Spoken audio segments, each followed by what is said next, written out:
Tema renungan firman Tuhan untuk renungan hari ini adalah tumbuh bersama dalam Kristus, persatuan dan kedewasaan dalam gereja di dunia yang tidak stabil.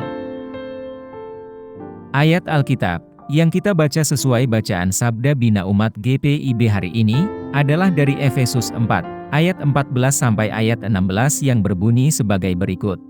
Sehingga kita bukan lagi anak-anak yang diombang-ambingkan oleh berbagai angin pengajaran, oleh permainan palsu manusia dalam kelicikan mereka yang menyesatkan. Sebaliknya, dengan teguh berpegang kepada kebenaran di dalam kasih, kita bertumbuh di dalam segala hal ke arah Dia, Kristus, yang adalah kepala. Dari Dialah seluruh tubuh, yang rapi tersusun dan diikat menjadi satu oleh semua sendi yang menopangnya, menerima pertumbuhannya sesuai dengan kadar pekerjaan tiap-tiap anggota, dan membangun dirinya dalam kasih. Demikian pembacaan Alkitab. Haleluya!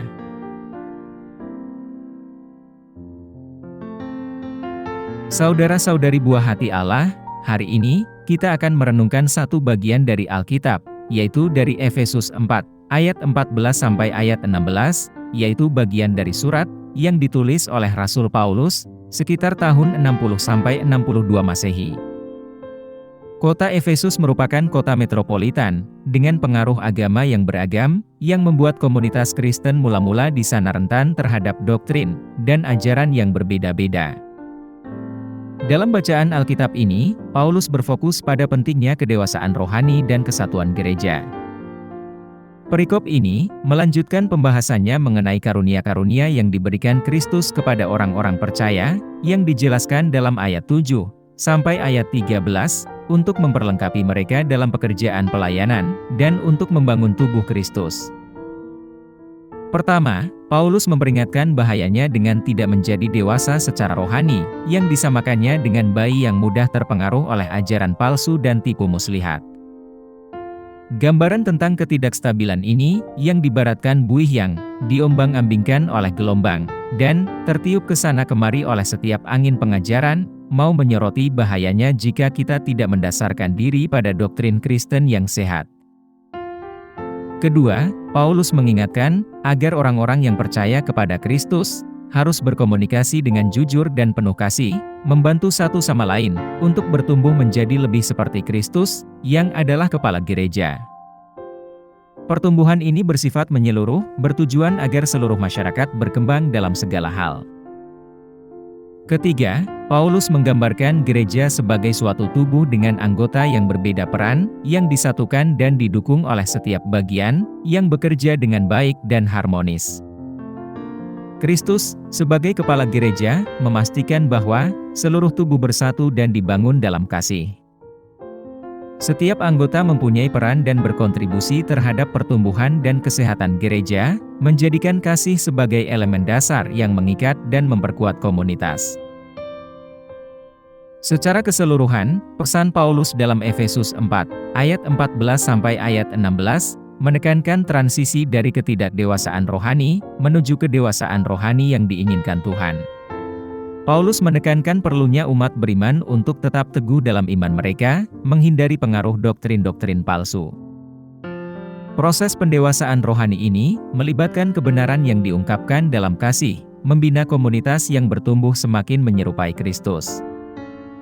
Kedewasaan ini bukan hanya upaya individu, tetapi harus merupakan upaya kolektif, di mana kontribusi unik setiap anggota, mendukung dan membangun seluruh tubuh Kristus. Apa pesan Tuhan untuk kita yang hidup di masa kini? Di dunia saat ini, yang ditandai dengan perubahan yang cepat, ideologi yang memecah belah, dan banyaknya pengajaran yang saling bertentangan, pesan Paulus sangatlah relevan.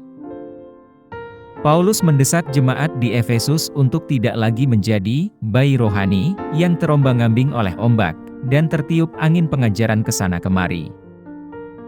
Gambaran ini menggambarkan ketidakstabilan yang dapat menjangkiti seorang individu dan sebuah komunitas ketika mereka tidak memiliki dasar yang kokoh di dalam Kristus. Dalam konteks kita saat ini, kita menghadapi tantangan serupa. Media sosial, Siklus berita dan perubahan budaya dapat dengan mudah mempengaruhi kita jika kita tidak berakar pada kebenaran firman Tuhan. Panggilan menuju kedewasaan mencakup membedakan kebenaran dari kepalsuan dan bertumbuh dalam pemahaman dan penerapan kitab suci. Lebih lanjut, Paulus menyoroti peran mengatakan kebenaran dengan kasih sebagai jalan menuju pertumbuhan. Ini berarti bahwa interaksi kita harus ditandai dengan kejujuran dan kasih sayang, saling membantu untuk bertumbuh lebih dekat dengan Kristus. Di dunia yang sering ditandai dengan retorika dan perpecahan yang keras, gereja dipanggil untuk menjadi mercusuar kebenaran yang penuh kasih. Dengan melakukan hal ini, kita dapat bertumbuh bersama, menjadi lebih serupa dengan Kristus, yang adalah kepala gereja. Visi Paulus mencakup gambaran gereja sebagai sebuah tubuh, yang disatukan dan disatukan oleh setiap ikatan pendukung. Setiap anggota memiliki peran unik, berkontribusi terhadap pertumbuhan dan kesehatan seluruh tubuh. Keterhubungan ini sangat penting untuk menghadapi ketidakpastian dan tantangan dunia kita. Dengan mengandalkan Kristus dan satu sama lain, kita dapat berdiri teguh dan bertumbuh kuat, memenuhi panggilan kolektif kita.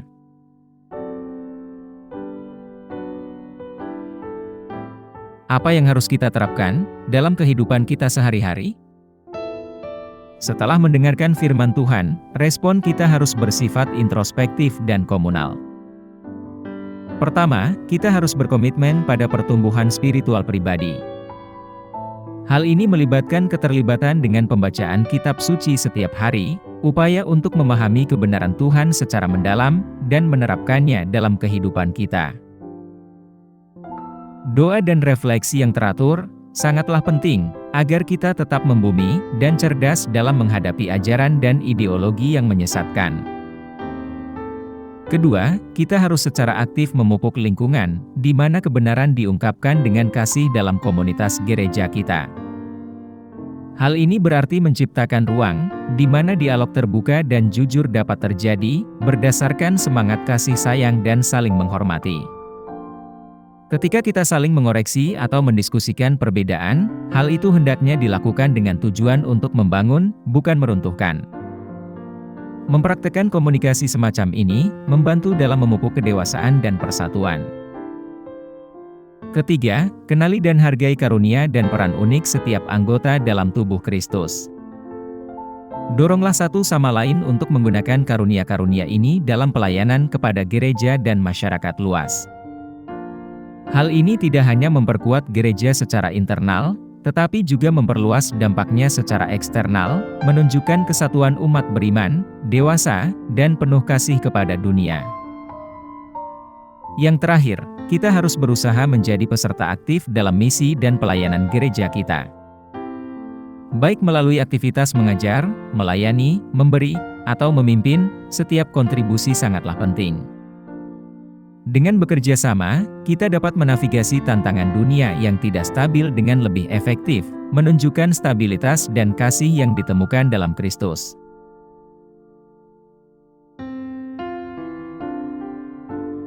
Mari kita berdoa.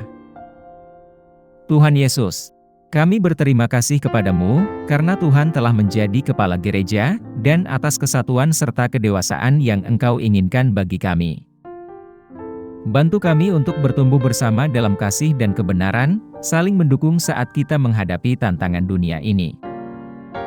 Kuatkan kami untuk menjadi tangan dan kaki-Mu, menunjukkan kasih dan stabilitas-Mu kepada orang-orang di sekitar kami. Kami pohonkan doa ini dalam nama Yesus Kristus, Tuhan dan Juru Selamat kami. Amin. Kiranya Tuhan menguatkan kita, dan kasih karunia Tuhan Yesus menyertai kita.